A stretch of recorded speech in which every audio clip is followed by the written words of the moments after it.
O juiz Sérgio Moro aceitou o convite. Vai trocar a Lava Jato pelo futuro Ministério da Justiça e Segurança Pública. Moro e o presidente eleito Jair Bolsonaro do PSL se encontraram hoje no Rio de Janeiro. A notícia provocou reações positivas e negativas na política e na justiça. Os advogados de Lula afirmaram que a ida de Moro para o governo de Bolsonaro comprova que o ex-presidente não teve julgamento justo. E hoje é quinta-feira, véspera de feriado, e como já é tradição por aqui, nós separamos dicas para você aproveitar ao máximo as atrações de São Paulo.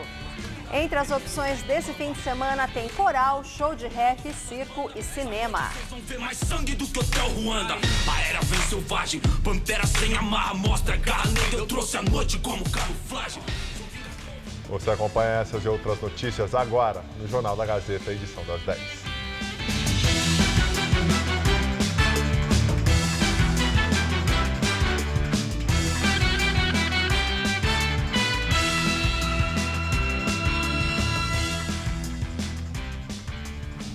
Boa noite. Olá, boa noite.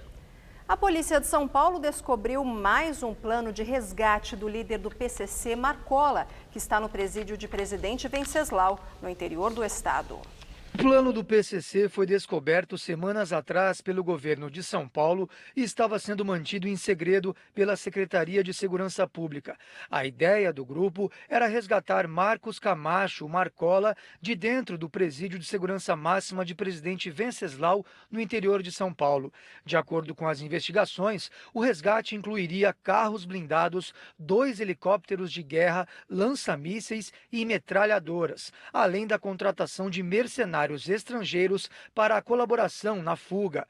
A apuração do Ministério Público de São Paulo aponta que o PCC gastou cerca de 100 milhões de reais para colocar o mega plano de fuga em prática. O plano de resgate do PCC em Presidente Venceslau veio a público depois que o senador eleito por São Paulo, deputado Major Olímpio do PSL, enviou um ofício ao atual governador Márcio França do PSB, pedindo que ele acione o Exército e a Aeronáutica para ajudar na proteção do presídio onde Marcola e outros líderes do PCC estão detidos. No ofício, o deputado diz que agentes de segurança relataram a ele que drones estão sendo vistos sobrevoando a região do presídio para levantamento de informações e planejamento de uma ação criminosa de resgate de grandes proporções. De acordo com o documento obtido pelo Jornal da Gazeta, o deputado diz que o plano do PCC está sendo elaborado para que haja uma atuação conjunta que impeça a força policial de agir, bloqueando as saídas dos quartéis e do helicóptero Águia da Polícia Militar para a perseguição numa eventual fuga.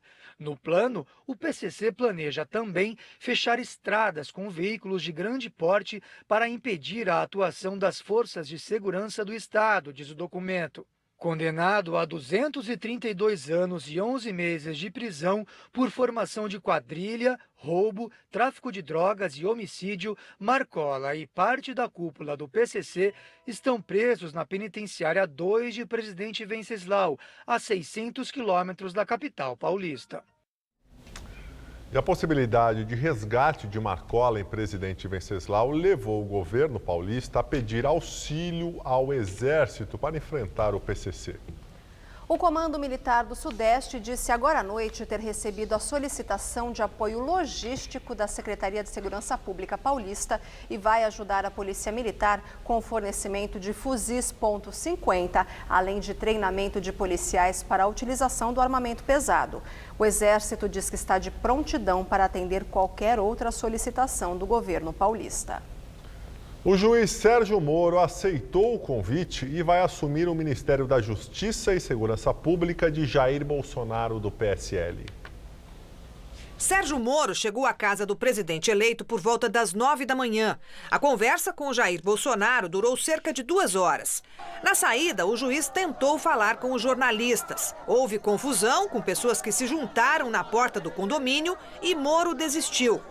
Em nota, disse que aceitou o convite com certo pesar, porque terá de renunciar à magistratura e abandonar a carreira de 22 anos como juiz, mas que foi motivado pela perspectiva de implementar uma forte agenda anticorrupção e anticrime organizado. Chamou de valorosos juízes locais os que devem assumir a Lava Jato no lugar dele e garantiu que vai se afastar desde logo das novas audiências. Jair Bolsonaro enxergou entusiasmo no futuro auxiliar. Olha, eu ouvi como se fosse um jovem universitário recebendo o seu diploma. Ele está com muita vontade de realmente levar avante a sua agenda. Isso me deixou muito feliz, porque afinal de contas, uma das coisas que mais aflige a população brasileira é a questão da corrupção. E ele agora atacará de forma global no Brasil e não apenas dentro da Lava Jato. O convite a Sérgio Moro para participar do governo Bolsonaro teria sido feito antes do resultado das urnas. Foi o que revelou o vice-presidente eleito. O general Hamilton Mourão, do PRTB, afirmou que o contato com o juiz foi feito durante a campanha eleitoral, por meio do economista Paulo Guedes. Daqui a 2 anos, Moro pode vir a ser indicado para o Supremo Tribunal Federal na vaga deixada pelo ministro Celso de Mello, que terá de se aposentar, como já mencionou o presidente eleito. Sérgio Moro vai comandar um Ministério da Justiça super ampliado, que vai abarcar órgãos de combate à corrupção que atualmente estão em outras pastas, como o COAF, ligado ao Ministério da Fazenda. O Conselho de Controle de Atividades Financeiras tem a função de identificar transações suspeitas de valores fora do padrão. A Justiça vai somar também a estrutura da segurança pública.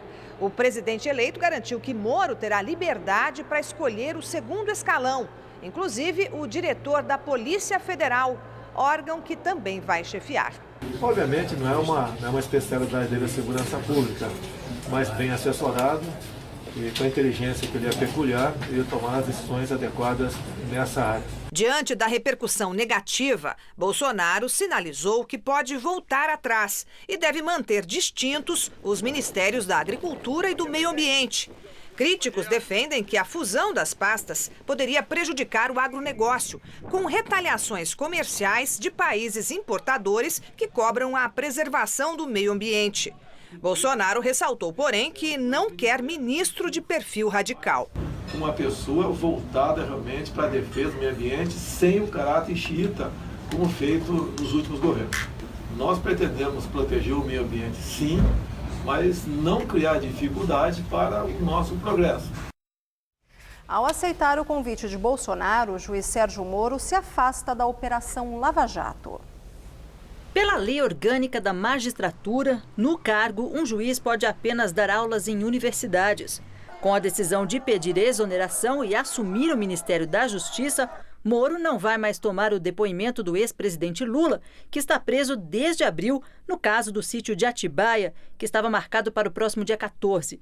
E ao deixar o comando da Lava Jato na primeira instância, Moro também não vai mais julgar o ex-presidente no caso do terreno que seria a futura sede do Instituto Lula e sobre um apartamento vizinho ao do petista em São Bernardo do Campo, no ABC Paulista. Esta ação penal já estava na fase final e Moro poderia dar a sentença nos próximos dias.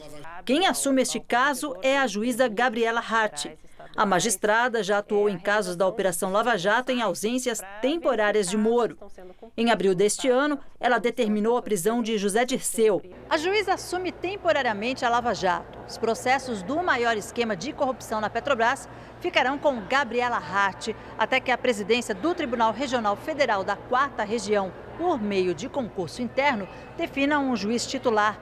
Ela não pode assumir em definitivo porque é juíza substituta.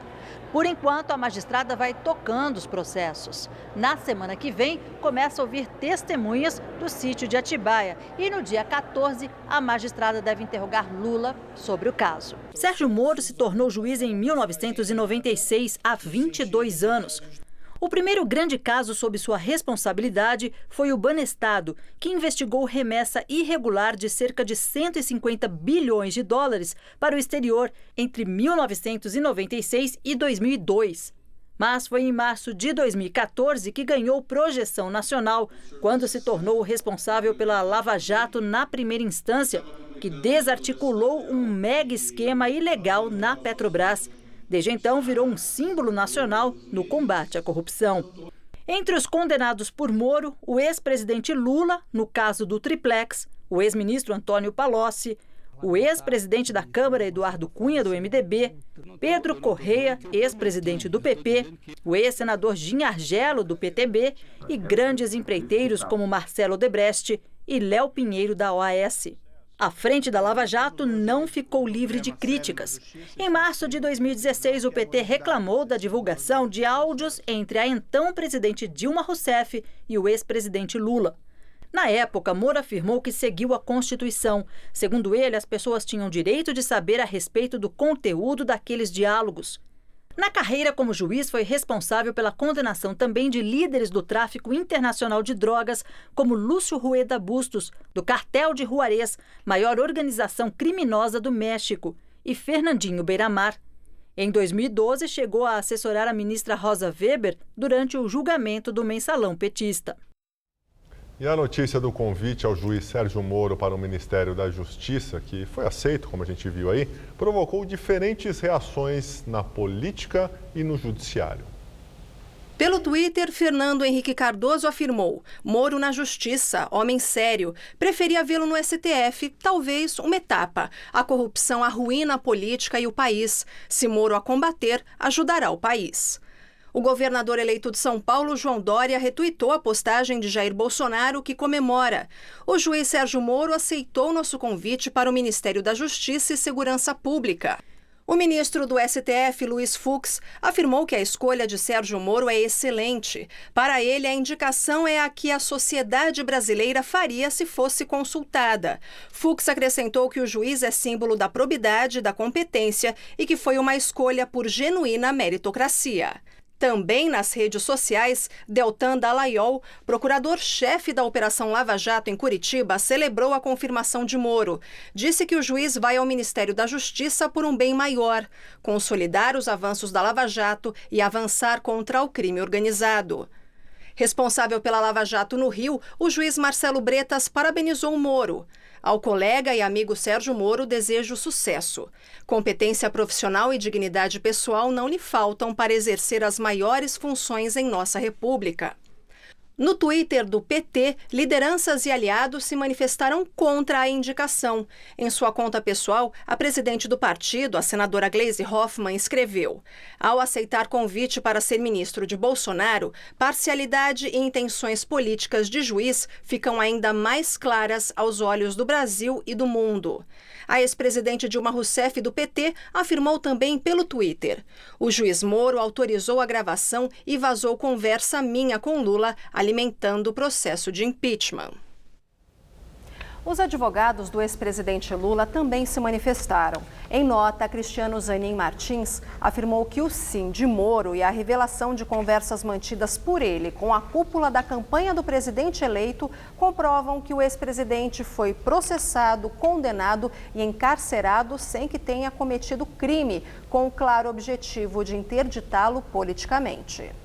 Zanin informou que a defesa tomará as medidas cabíveis no plano nacional e internacional para reforçar o direito de Lula a um julgamento justo, imparcial e independente.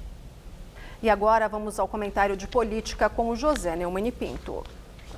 O PT já está espalhando a lenda no Brasil e no exterior de que agora vai conseguir dos tribunais que soltem o Lula, porque está provada a parcialidade do Sérgio Moro, porque aceitou ser ministro da Justiça do seu adversário, Jair Bolsonaro. Jair Bolsonaro não é mais adversário, é o presidente eleito do Brasil. 56 milhões e mais de 700 mil eleitores brasileiros o colocaram lá e ele agora é presidente de todos os brasileiros, inclusive os petistas. Pois bem, PT que vá para a oposição, que vá para a resistência. Agora, o Sérgio Moro, como qualquer cidadão brasileiro, pode aceitar ser ministro do governo, que não é um governo partidário, mas é um governo do Brasil. Em relação a essa questão do Lula, primeiro é bom citar aqui o Cid Gomes, né, que disse pode dizer agora, né? O Lula perdeu, babaca. Pois então, perdeu. Então aguenta. O certo é o seguinte, o PT está manifestando o seu verdadeiro conceito de democracia. Quando o PT ganha e governa, a democracia é uma maravilha. Quando o PT perde, não, foi golpe, é fascista, é nazista, é de direita radical, é conservador. A realidade é muito simples. O Sérgio Moro não foi o único juiz que condenou o Lula. O Sérgio Moro condenou o Lula em primeira instância há 9 anos e meio.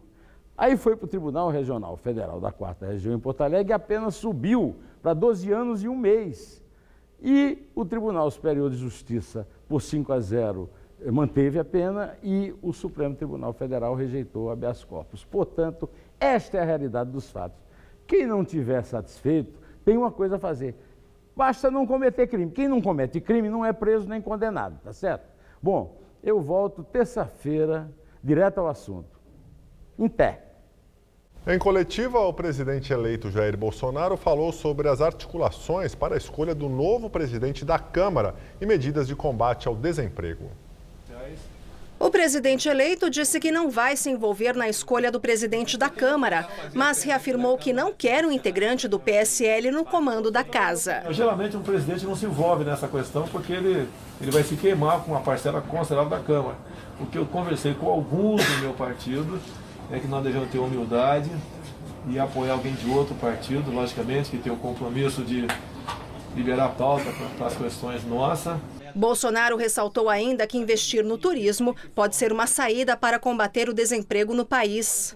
Por que o Brasil não está entre os 40 países que mais recebem turismo no mundo? Não tem cabimento.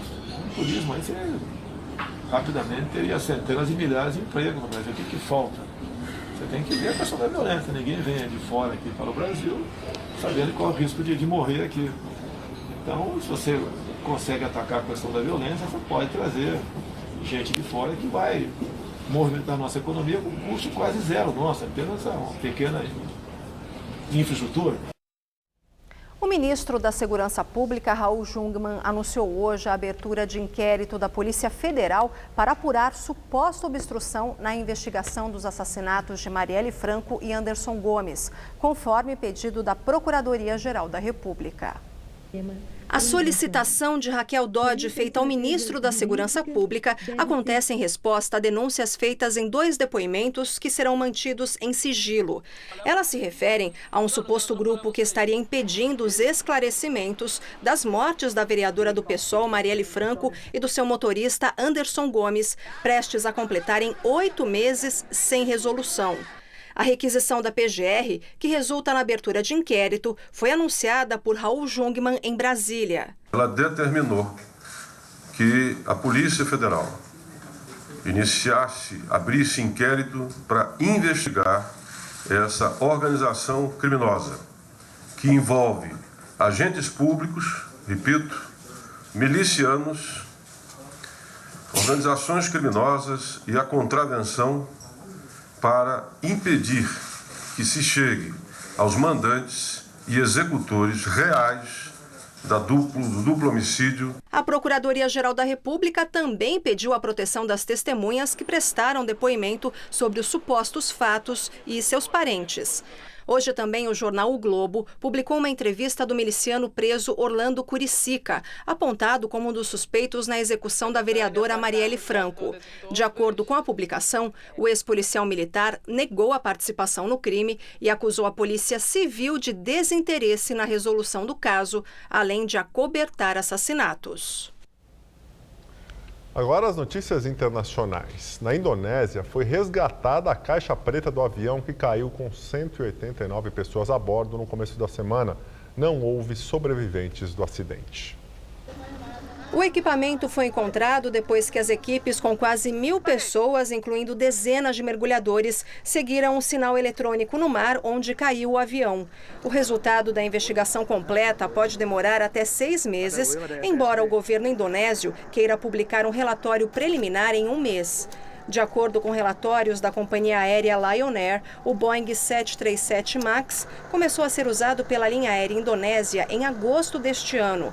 Ele caiu no mar de Java 13 minutos depois de decolar e já havia apresentado problemas técnicos no voo anterior à queda. Veja a seguir as dicas para quem vai passar o fim de semana prolongado aqui em São Paulo.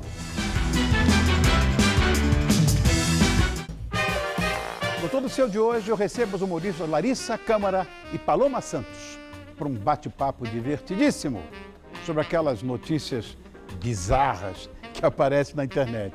O Dr. Manuel Carlos Leonardi explica como a imunoterapia atua no tratamento do câncer. E na gastronomia, tem um verdadeiro show de tempero e sabor, com o chefe Fábio Lazzarini. E é claro que a Esther Rocha conta as novidades das celebridades. Fica comigo para conferir. O Todo Seu é hoje, 10h30 da noite, eu estou te esperando. Dor de ouvido, incômodo no nariz ou garganta são situações que atrapalham seu dia a dia.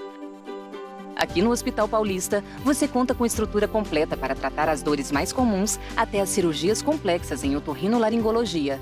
Especialista em todas as consultas, pronto-socorro 24 horas, centro cirúrgico e UTI modernos, além de atendimento humanizado.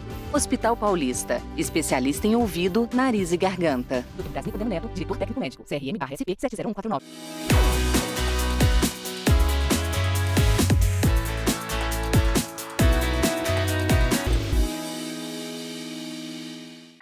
Tá a fim de escrever a sua própria história? Que tal dirigir a sua própria vida? Então corre pra cá, que a sua hora chegou.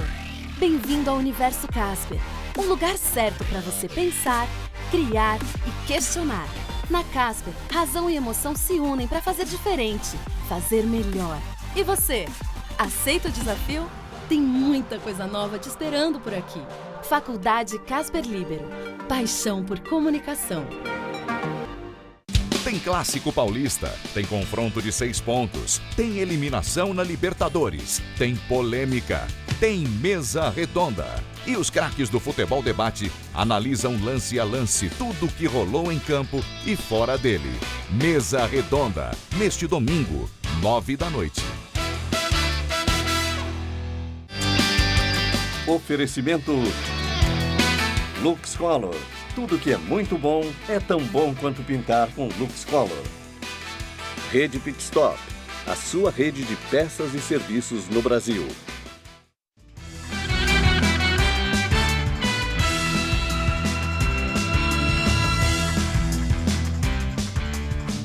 Foi aberta hoje ao público no Sesc Bom Retiro a exposição para Respirar Liberdade e Direitos Humanos da obra de Otávio Roth. A mostra tem como foco os 70 anos da Declaração Universal dos Direitos Humanos, proclamada pela Assembleia Geral das Nações Unidas em 1948. Todos os homens nascem livres e iguais em dignidade e direitos. Ninguém será mantido em escravidão ou servidão. Ninguém será arbitrariamente preso, detido ou exilado. 10 de dezembro de 1948, a Assembleia Geral das Nações Unidas aprova a Declaração Universal dos Direitos Humanos. O mundo vivia os traumas da Segunda Guerra e a intenção era evitar os erros do passado. O documento é amplo e acima de qualquer ideologia. São 30 artigos elaborados com a participação de muitos países com princípios que regem os valores universais da humanidade. Nos anos 70, Otávio Roth, um artista aqui de São Paulo que morava na Inglaterra, se encantou com a declaração, mas achou que o texto impresso num papel em branco era duro, frio demais. Então ele resolveu fazer representações gráficas de cada um dos 30 artigos de maneira leve e colorida. Nascia a série de obras feitas na técnica de xilogravura com textos e desenhos da declaração. A ideia dele era que essa série tornasse fácil de comunicar o conteúdo da declaração para pessoas de todas as idades e de todas as origens. Otávio Roth fez esses painéis em 7 línguas diferentes. A versão em inglês está exposta nas sedes da ONU de Nova York, Genebra e Viena. São iguais a estas, que também são originais e que agora podem ser vistas no Sesc Bom Retiro. A mostra, para comemorar os 70 anos da Declaração dos Direitos Humanos, foi feita em parceria com o Instituto Vladimir Herzog. Na exposição há outros projetos do artista que morreu em 1993. Otávio era especialista em papéis artesanais. As 1000 peninhas nas cores da bandeira brasileira foram desenvolvidas originalmente em homenagem à Constituição brasileira. Um dos destaques é a réplica de um outro projeto dele. A árvore tem desenhos de 16.000 crianças de escolas públicas de São Paulo e da rede Sesc. O grande legado que o Otávio deixou foi esse entendimento de que a arte tem um caráter social, ela tem um papel social. A mostra fica em exibição no Sesc Bom Retiro a partir de amanhã até 27 de janeiro. A entrada é de graça. Bem, depois de uma tarde quente, como previsto, uma frente fria trouxe de volta as chances para temporais. Agora, aqui na região da Avenida Paulista, faz 21 graus. E com o feriado se aproximando, todos se perguntam como fica o tempo nos próximos dias. Responde pra gente, Mariana Armentano. Já é tradição. Todo feriado de finados chove aqui em São Paulo. Mas olha, tanto no litoral quanto aqui na capital, a temperatura cai amanhã, mas esquenta de novo no sábado. Só que no domingo... Bom, vamos ver aqui. Olha só, nessa sexta-feira, feriado, teremos mínima de 18 e máxima na casa dos 24 graus à tarde, com chuvas a qualquer momento. Aí no sábado faz até 29 graus, com pancadas entre a tarde e a noite. E no domingo a temperatura já despenca de novo. Máxima prevista em torno dos 23 graus aqui na capital. E com o feriado de finados à vista, montamos uma agenda cultural com dicas variadas. Veja só. O Coral Paulistano fará apresentação de graça no Mosteiro de São Bento no feriado de finados. Sob regência da maestrina Naomi Munakata, será apresentado Requiem, uma homenagem aos mortos de Gabriel Fauré. O concerto começa às 3 da tarde.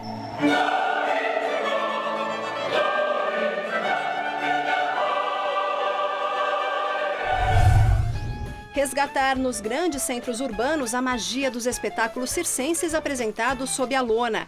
Essa é a proposta do Circo Musical Zani, que teve como um dos fundadores o falecido ator Domingos Montanher. A trupe se apresenta no Sesc 24 de maio, entre os dias 2 e 4 de novembro, com 2 apresentações no sábado. Os ingressos custam R$10 e R$20. É para toda a família.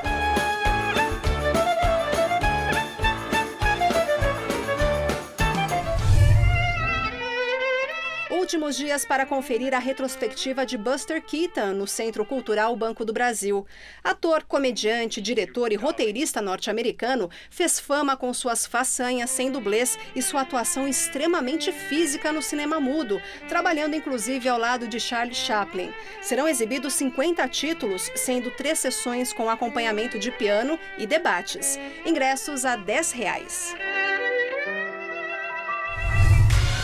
Minha pele Luanda, antissala Ruanda. E a Arena Corinthians em Itaquera recebe neste sábado o Festival Sons da Rua, que revela novos talentos do rap nacional, além de trazer shows de Mano Brown, Emicida, Rincon Sapiência e muito mais. Os ingressos variam de R$25 a R$45. Vim esmagar boy que debocha da cultura black. Casparão vai brindar mate e assinar o cheque. E tem mais uma dica, uma lembrança aí. Estreia também nesse final de semana o filme Bohemian Rhapsody, sobre a história do Queen, do Freddie Mercury, que provavelmente só pela trilha sonora já vale muito a pena. Filme, né? Com certeza. Eu vi o trailer, tá bem legal. E nós ficamos por aqui. A edição de hoje pode ser vista no site do Jornal da Gazeta. Muito obrigado pela sua companhia, tenha uma excelente noite, um ótimo feriado. Amanhã eu tô de folga, até segunda-feira, hein? Até segunda-feira, mas amanhã eu estarei aqui. Uma boa noite para você. Fique agora com o programa Todo Seu com Rony Fon.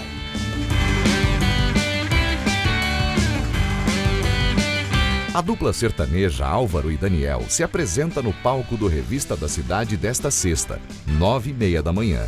Assista agora, Todo Seu.